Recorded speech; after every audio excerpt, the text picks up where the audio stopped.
And we're back. Happy what would have been E3 2020 day. Let's talk about the news. The PS5 gameplay event is back on after having been pushed back from this previous Thursday, June 4th, and is now happening in just a couple of days on June 11th. Unlike some of their previous big reveal events, this is not going to be a live press conference. They're not going to pack a bunch of people into a room because obviously COVID is still a thing, so instead, it is a pre-recorded event that they're just going to put up on the internet at 1 p.m. Pacific time. Sony has already revealed that the showcase will be a little over an hour long, and for the sake of easing on the production side of things, it is only going to be in 1080p at 30 frames per second. So if you were hoping to see the PS5 gameplay in its ultimate full glory, that's probably not going to actually happen here. Just do your best to imagine all these things at a higher resolution than you're going to be seeing them at. Balancing that out though, Sony has placed a very large emphasis on the sound of this presentation, clarifying that people should be watching the show on either something with a really good pair of speakers, or you should wear headphones in order to fully soak in what's happening in game. This is something that Sony has pushed a couple times in the past, more than a lot of other companies. They've really tried going down the audio route more than, say, Xbox or Nintendo. It's talking about how the fact that graphics, we're starting to get to the point of diminishing returns, and audio is really the next place that really needs to be expanded and built upon. So I'm really curious to see what exactly they're going to be showcasing as far as audio goes in these game reveals. Obviously, we don't know exactly what's going down at this press conference just yet. They've really just focused on the fact that there's going to be gameplay reveals for the PS5, so we'll probably get some new game announcements for the system. There's all kinds of speculation lists and wish lists and just things that people are hoping to see at the show. I'm not going to go too in-depth on that right now, but just as kind of a general reminder, something I want to touch on is that assuming this event is similar to the PS4 gameplay reveal event that Sony did in the past back when the PS4 was coming out, that event happened a lot earlier in time. It was in February, and it did showcase a number of different games. However, one thing it did not show was the actual system, and this is something that people are really hoping to see at the PS5 event. They have not specified they're going to reveal the console itself. That is definitely something I want to see happen, especially because,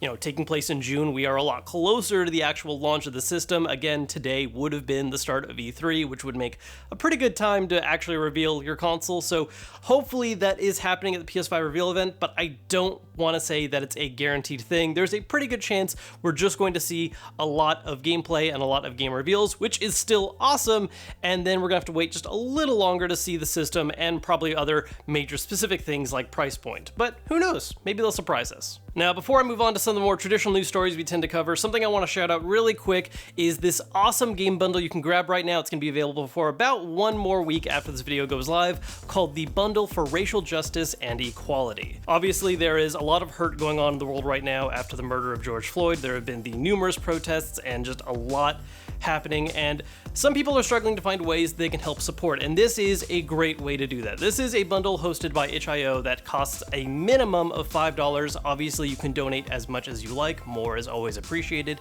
and everything that is donated to buying this bundle is evenly split between the NAACP Legal Defense and Education Fund and the Community Bail Fund. This is a huge bundle that was originally launched with 740 games valued at about $3,500. It has since increased in size and is now actually 1,000 games with a really huge mix of different stuff. There are some small passion projects, there are some bigger, more recognizable indie game names like Oxenfree and Night in the Woods. There's plenty in this bundle to justify that minimum of $5, and honestly, quite a bit more if you're willing to donate as much as you can. One thing that's really cool about this too is it's actually not just video games. There are a lot of more traditional tabletop role-playing games mixed in as well. I don't talk about it a lot in this channel, but I am a big fan of tabletop RPGs. I mean, I do have my D&D books in the background here, but there's some great titles mixed in as well, like Blades in the Dark and Lancer, and also some things I haven't heard of that I definitely want to take a look at, like Succulent Sorcerers, where you play as houseplants fighting flies and insects. So yeah, who doesn't want to try that? Again, guys, this bundle is for a great cause. It's available for about another week, and the minimum donation is just $5. Obviously, giving what you can is greatly appreciated, and just everyone do their part. And hey, you get to play a lot of great games for it. As an update to one of our previous stories, and just a general kind of PSA, Nintendo has announced this morning that more accounts have been breached after the leak of Nintendo Network ID passwords. Now, if you guys don't remember the story, haven't heard about it before, people who have Nintendo Network IDs, which is not the same thing as a Nintendo account, that is an older form of account management event that is based on people that played on the Wii U as well as the 3DSs. If you have that kind of account linked to your Nintendo account, your information may have been breached and leaked, which is not great. It is highly recommended you change and update your passwords, and just make sure everything is perfectly safe. Technically, no credit card info is leaked, but through being able to access these accounts, some people have done things like charge things to cards, like buying Fortnite V-Bucks. This year has been a very big one for remasters and ports of games, and it looks like that's a trend that's going to continue. We have one more that has been announced after it was leaked, and another one that is very heavily rumored and speculated at the moment. The leaked and now officially announced one is Kingdoms of Amalur. Now, this is a game that has a bit of a cult popularity status. It did not do as well at launch as the developers were hoping to do so, and actually led to all kinds of crazy legal problems. But the point is that it was this niche, fun action RPG, and it is getting re-released by THQ with redone visuals as well as some fixed gameplay. They haven't specified all the changes that have been made yet, especially since this game was kind of leaked a little sooner than THQ was planning. But if you didn't play the original, or if you enjoyed the original, this is something definitely worth keeping your eyes open for. Now, the other more rumored one, which I am very potentially excited about, is Bloodborne, a remaster that would be released on PC as well as on the PS5. Part of me kind of hopes this means that maybe we'll see some kind of reveal for this at the upcoming PlayStation event. On the other hand, I don't necessarily want that because remasters are cool, but a big event like that should probably be reserved for actual new game reveals.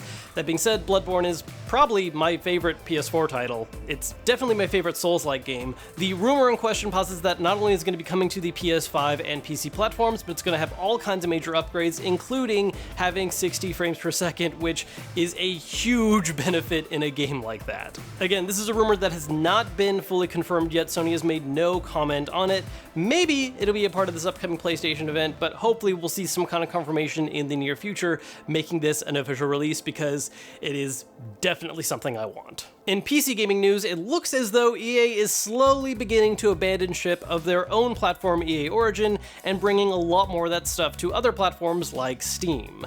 They've already released a bunch of games that were initially exclusives to Origin, like a lot of the later Dragon Age games and Need for Speed, and they've also announced that later this summer we're going to be getting EA Access brought to Steam as well. This is EA's membership system where you can pay a monthly fee to get access to free games, early demos, all kinds of special benefits. Now, not every game that is EA Origin exclusive has made its way to Steam yet. There are a few notable ones missing, like Battlefield 5, and I think probably most importantly, Apex Legends. Those are still rooted on EA Origin. However, EA has also said they will be having some more announcements for Steam-related releases at their upcoming EA Play Live event on June 18th.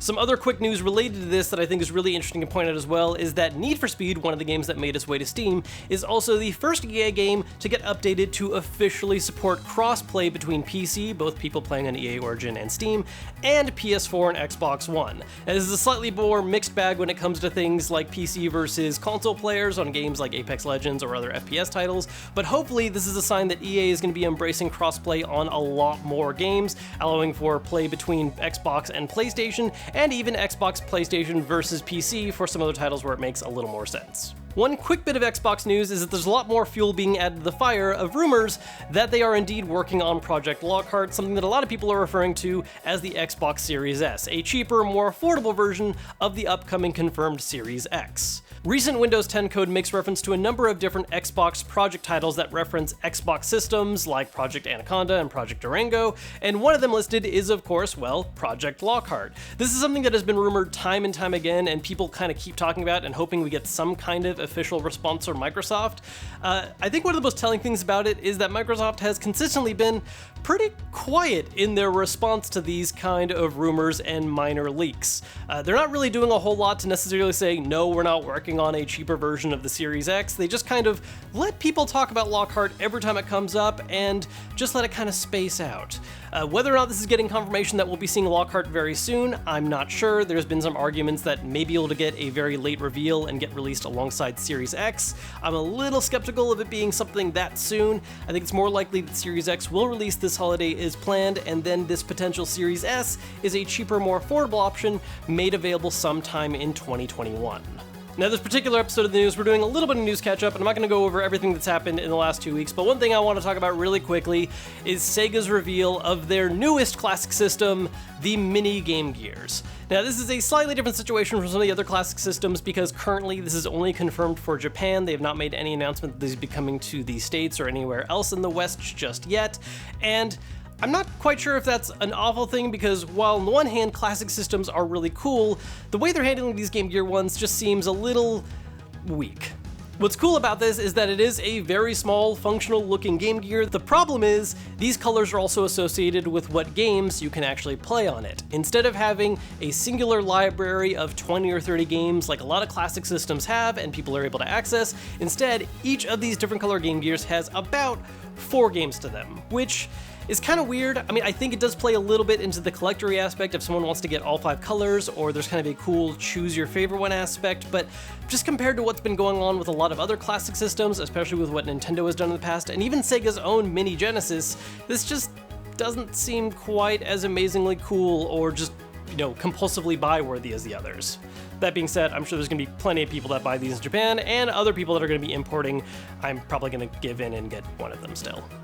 As far as game releases go this week, it's mostly ports or some later console launches of games that already came out on PC. Today, for instance, marks the release of the Greymoor expansion for Elder Scrolls Online on console, Xbox One, and PS4. Today also has the port release of Ys Memories of Selketa on PS4. This was originally a PS Vita game. It is a fantastic action RPG that obviously not a lot of people got the chance to play because the Vita wasn't exactly a huge success, so if you missed out your chance to play it back then, I highly recommend taking a look at it on the PS4 right now. Later this week on the 11th, we also have the PC release of Samurai Showdown, so if you've been holding off on getting it on consoles and you've been waiting for a PC release, now is the time. That's it for the news this week. I'll see you guys next Tuesday with another one of these news videos, and in the meantime, you can always follow me on Twitter to see my up-to-date reactions on things that are going on. I will, of course, also be releasing a PS5 reaction video on this Thursday, and I'm currently working on something a little extra for this weekend. Until next time, though, I'll see you guys later.